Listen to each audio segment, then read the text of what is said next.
We're going to go into Jules, because remember, he is at the 33rd CARICOM Intersessional, and he's going to give us the scoop. Last time we talked to him, he was all by himself, so I'm sure that he has found friends this time around.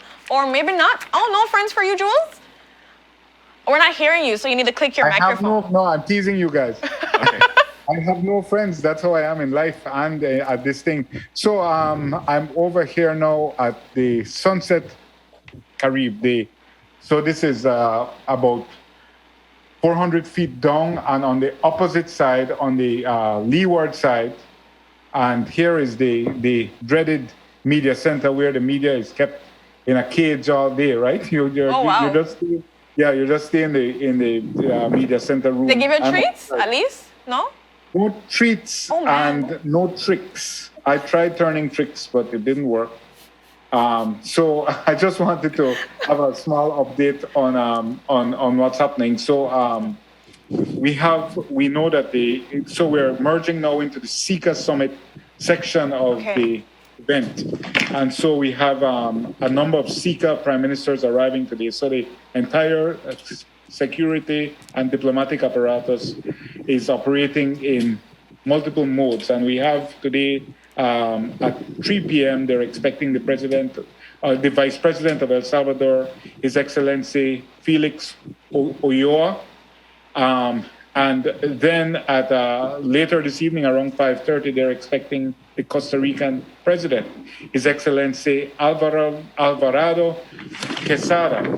And at 6:15 p.m., they're expecting the Minister of Foreign Affairs from Honduras, Eduardo Enrique Reina Garcia.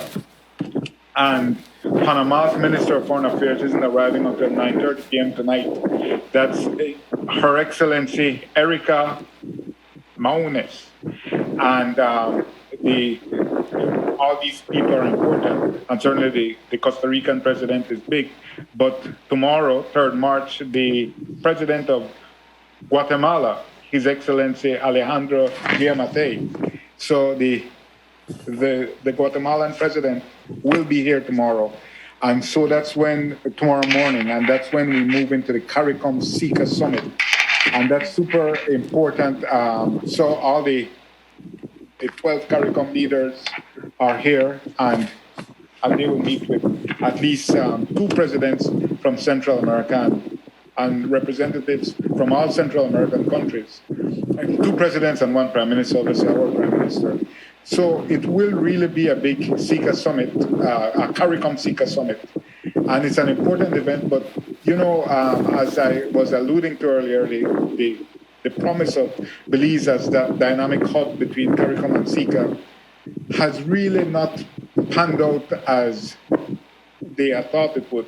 I think, and I'm saying it was conceived, obviously it's obvious that we should be the bridge between Central America and the Caribbean, but it really just hasn't worked out that way. I think the last time they had a CARICOM SICA summit was 11 or 12 years ago, and really nothing has happened to advance the cause of Belize as that dynamic hub.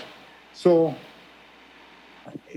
similarly, I think we agreed to the CARICOM single market and economy probably in 1989, 33 years ago, and it's not really functional at any satisfactory level. So we have a tendency in the Caribbean in particular, we like talk, but we don't have a lot of action following. But speaking of action, the agenda today for the heads of government, we know, is extremely full. I have received confirmation that they will have the closing press conference. Okay. For 5 p.m., but it might not happen until 7 because we're on a different time zone, which, as you know, is the CARICOM time zone, which has its own time zone, which is usually a few hours late. But so if you could mute that, Jim. Yeah. But I'm sorry, James just turned on his other camera. Yeah. So we're waiting for that event. That is the main event today, but it is an extremely packed agenda today. They're having closed sessions in the conference room, which is the West Room where it was earlier. And so the Secretariat is busy in there right now, laying down all the documents. And as I said, it's a really full day of meetings for the CARICOM leaders today. So we'll see what comes out of it at the press conference. Jules, I have a question. What's the transition like from the CARICOM meeting to SICA? Is there, because the conversation that we had with Foreign Affairs Minister Eamon Courtney last week, he was saying that there would be a declaration that's going to be signed at this meeting. Is there any conversation or any word that you have about that declaration? Well, I don't know the details of it, but I know that the CARICOM heads of government meeting is expected to end with a communique. Okay. I'm not sure what is the mechanism that will come out of the CARICOM SICA summit, but as I said, there is reason for measured optimism because the world is not where it was 2 decades ago, or 1 decade ago, or 5 years ago. The world right now, everyone is fighting for survival. With this crisis in the Ukraine, we know that global conditions are worsening. Mm-hmm. I know that James has up his camera now, so let me look into that. Yeah. But so we are, and you can see how we be living. Yeah, I'm jealous. Right. But actually, we're stuck out here with no access to anything. But my point is that like we need to be on the other side. So my point is that hopefully, because of the global situation we find ourselves in now, we can find more commonalities in these regions, which are both facing the same pressures that the whole world is: the rising cost of living, security concerns. Latin America and the Caribbean is the most dangerous place on earth. And between Central America and the Caribbean, Belize included, we have at least the 5 of the 6 top spots for the highest murder rate on earth.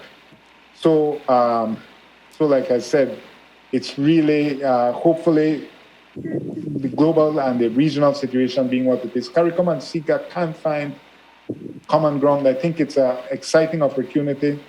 And as I said, Belize is, despite the incident yesterday, Belize's diplomatic and security apparatus is on an extremely high performance mode right now because, we're about to have more or less 15 heads of government or heads of state, which the presidents are, on one small island.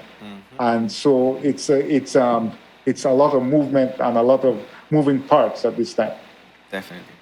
So a lot definitely is happening. Jules, I know you're going to keep us updated. You don't have access to things, but you look good. You look like you chill, look like you have a vacation. You need a pina colada, Hannah coconut. Well, look like you got pina colada in there. You can even buy juice here, yeah?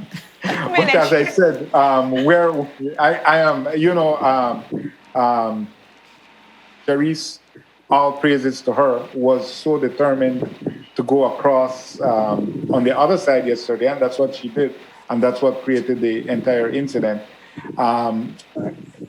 The state of things being inflamed as they are, I didn't want to create a second day of incidents. We're trying to use soft dialogue to make her point, and we will not relinquish from any position that Charisse was absolutely correct in what she was doing. Another Caribbean media person of whom we have footage was allowed to operate in there, and Charisse was not. It is inequitable, it is discriminatory, it is unfair, it is wrong on every level. Yeah. So, we cannot speak enough on the condemnation for that action, and I have to praise the leader of the opposition, Shine Barrow. He immediately sent out a statement in support of Charisse Halsall and against what was happening. I don't know if you guys have read that statement, but he said that the opposition is very concerned about a journalist being forcibly removed from the heads of government meeting, the allegation that the MFA and Director of Press Service are targeting her and other media houses. And I will just segue briefly to say that Love FM came here yesterday. I know people from Love FM are making their own little minor aspersions about whatever with Charisse, but their media person was as frustrated as anyone yesterday forced to sit in a room 1,000 feet from any useful action, and you can only watch, occasionally you can see something on a screen. It is not acceptable. So to continue with Shine's statement, in order to deny equal and free access to the press, he concludes it's disturbing and must be condemned. He has called the Prime Minister, and he underscores that freedom of the press is the bedrock of our democracy. Thus, we must not allow anyone to offend this cardinal principle. So, yeah, you know, we can't say strongly enough. I mean, when you touch a reporter's phone, which is her camera, you are touching, in my opinion, a sacred object, and you are defiling a sacred object, and you are treading on dangerous ground. That situation yesterday was grossly mishandled, and it is the product of the inequitable, discriminatory, and unfair situation that has been allowed to persist due to particularities of the ruling regime. So we're hoping for change, and that it can at least force a dialogue.